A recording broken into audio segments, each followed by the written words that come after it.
Nicolas, bonjour. Tout d'abord, pourquoi avoir créé votre blog, nicolasbordas.fr?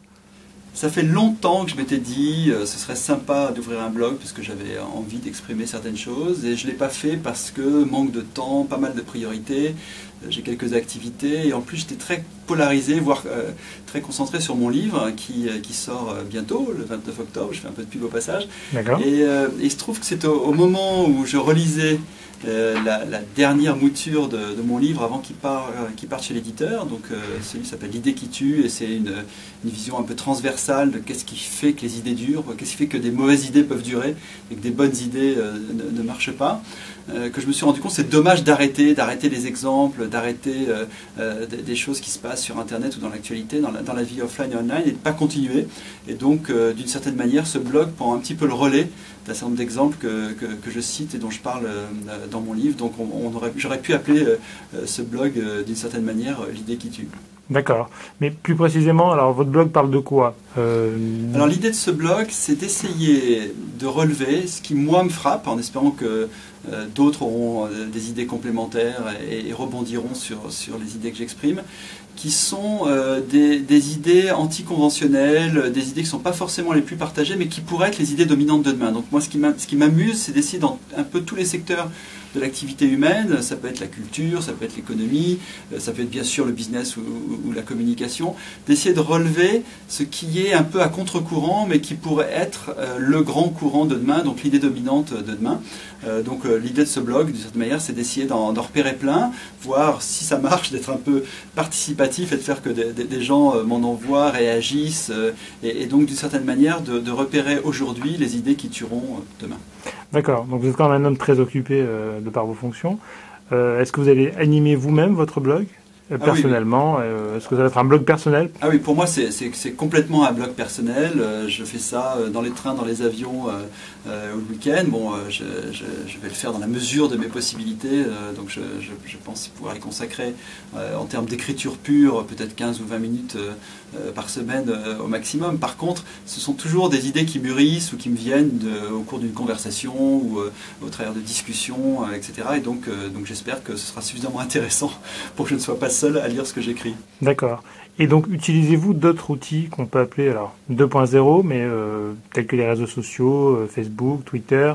Est-ce que vous êtes un consommateur de ce genre de nouvelles modes de communication ou technologies sur Internet? Alors, oui, je trouve ça évidemment plus qu'intéressant, à la fois pour des raisons professionnelles, mais aussi pour des raisons personnelles. J'étais enchanté pendant l'été de pouvoir dialoguer avec mes deux enfants en même temps sur Facebook. L'un était aux États-Unis et l'autre en Angleterre, et d'avoir également leur mère à distance en même temps. Donc moi, je suis un adepte de Facebook depuis assez longtemps parce que j'étais en Asie au moment où le phénomène américain a touché l'Asie avant de revenir d'une certaine manière en Europe, et je continue de penser que Facebook est un outil formidable qui continue d'avoir un gros potentiel, une grosse capacité d'adaptation à tout ce qui arrive sur le net.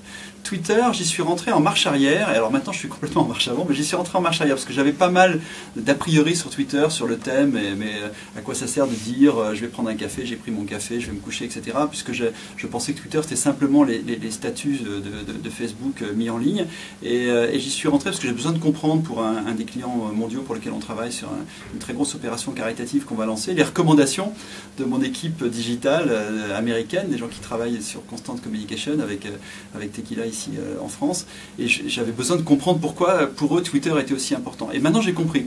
Je pense que Twitter est un outil assez mal connu et dont les gens ne comprennent pas forcément l'intérêt principal, qui de mon point de vue est l'absolue instantanéité. Je considère que c'est l'outil le plus instantané, voire peut-être trop à certains moments, parce qu'on n'a pas besoin de savoir, j'allais dire, dans la même minute, 1000 fois de suite que Sim est mort. Enfin, Michael Jackson, oui, mais Sim peut-être pas.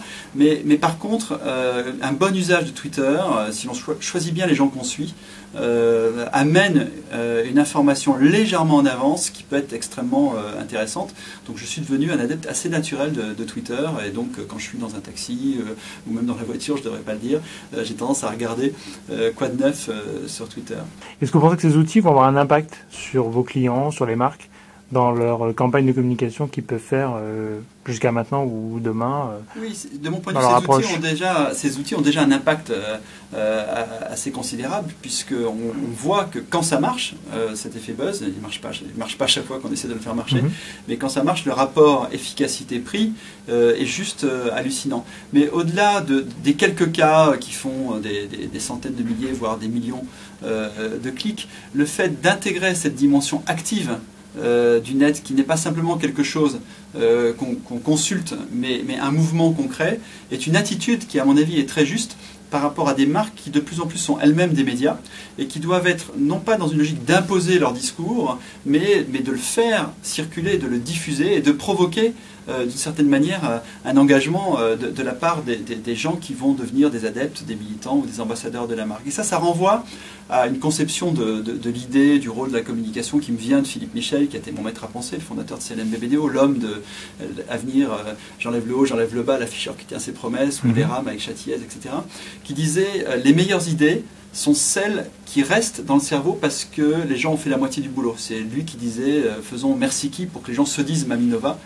Et je pense que ce que nous apprend Internet dans le 2.0, le 3 ou le 4, comme on veut, c'est comment faire en sorte que les gens soient vraiment participatifs. Ça ne veut pas dire juste qu'ils cliquent ou qu'ils deviennent vraiment des adeptes absolus en se transformant en vendeurs de la marque, mais que mentalement, la nature de la relation soit une relation beaucoup plus d'égal à égal, beaucoup plus partagée avec les marques qui communiquent. D'accord. Vous êtes également président de la ACC. Est-ce que vous pensez que vos homologues, patrons d'agence au sein du groupe de la ACC, sont aussi sensibles que vous sur ces nouveaux médias et ces nouveaux modes de communication ? Oui, je crois que la prise de conscience qu'Internet est définitivement au centre de nos systèmes de pensée en matière de communication, elle est assez largement partagée par l'ensemble des patrons d'agences qui composent la ACC. Bon, il est clair que il y a les anciens et les modernes, il y a ceux qui savent allumer un ordinateur et ceux qui peut-être ne le savent pas encore, quoique. Il y a ceux qui sont capables d'utiliser ces outils et ceux qui en parlent sans les utiliser. De mon point de vue, je pense que la pratique est absolument indispensable. C'est-à-dire qu'on ne peut vraiment comprendre comment ça marche qu'en l'ayant soi-même expérimenté. Ça fait partie des raisons aussi pour lesquelles je m'y attelle avec le peu de temps dont je dispose pour le faire. Si vous pouvez citer une seule chose que Twitter vous a appris par rapport à toutes les conversations que vous pouvez avoir sur Twitter aujourd'hui, est-ce que Twitter vous a appris Twitter m'a appris l'intérêt d'être sélectif. Twitter m'a appris qu'il valait mieux suivre moins de gens qui amenaient beaucoup que suivre beaucoup de gens qui amenaient peu. Et donc, d'une certaine manière, je pense que Twitter revalorise les contenus et la qualité des contenus et le fait que quand on parle, c'est pour essayer de dire quelque chose qui intéresse les gens. Après, ça n'intéressera pas tout le monde, et donc je ne demande pas à tout le monde de me suivre, et je ne suivrai pas tout le monde non plus. Mais je trouve que dans cette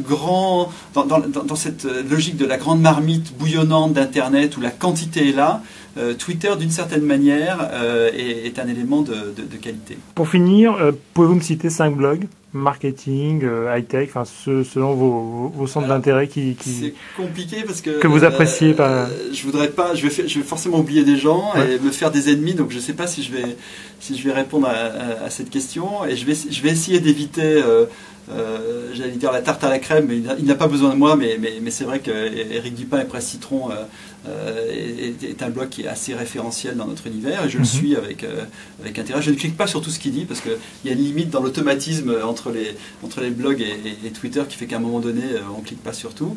Je rendrai hommage à un ancien collaborateur de l'agence qui s'appelle aujourd'hui TBWA, mais qui à l'époque s'appelait BDDP, qui est Pierre-Philippe Cormeret.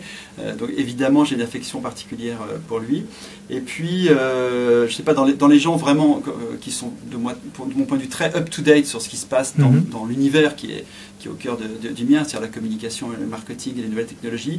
Je pense à Grégory Pouy, à Baptiste Roinet, le blog de Baptiste, et puis à Cyril Chaudois. Donc tous ces gens seront, s'ils l'acceptent, sur mon blog, dans le rôle blog, de façon à ce que vous puissiez les retrouver facilement. Mais je pense que si vous regardez cette vidéo, c'est que vous les connaissez déjà.